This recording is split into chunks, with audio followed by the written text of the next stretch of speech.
Now our report is officially launched for discussion. Thank you, Chief Launchers. Thank you, Robert. You can take your seats. The applause was for the release of the first Civic Space Index report by the National Coalition of Human Rights Defenders, Uganda.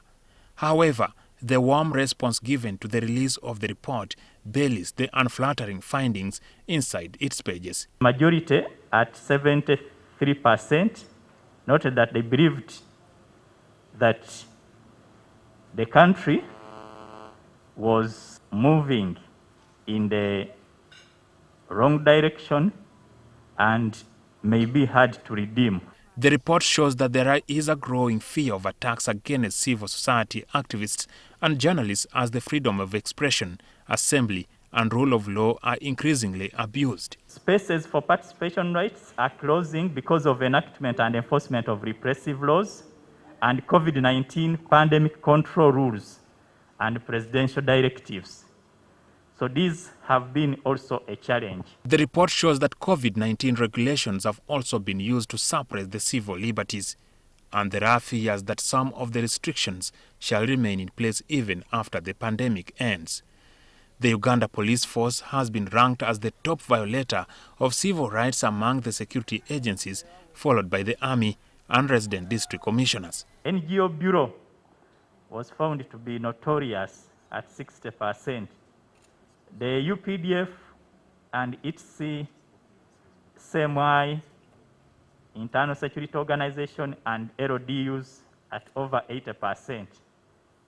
The police are also at over 80%. The increased presence of shady groups and individuals embedded within security agencies is blamed for complicating accountability. They should avoid the shadow state, the shadow state we've seen the Chiboko squad. They are running from a police station, coming to help the police. So these should be avoided because they create a situation of hopelessness and fear. The report further highlights that there are significant challenges to accessing information. However, the head of legal and compliance at Uganda Communications Commission refuted the allegations and faulted the researchers for failing to engage government in the course of the survey. There is no sufficient context to the debate, but also the research work. For example, I listened attentively to Professor's presentation regarding the report, and indeed, if somebody was outside Uganda there and also listened to this discussion, they might think that actually in Uganda it's all doom.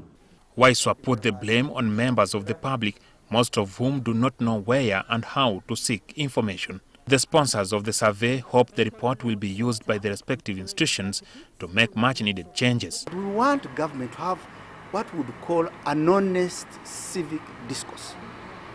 That these are the challenges happening on the ground. How best can you help us enjoy these rights?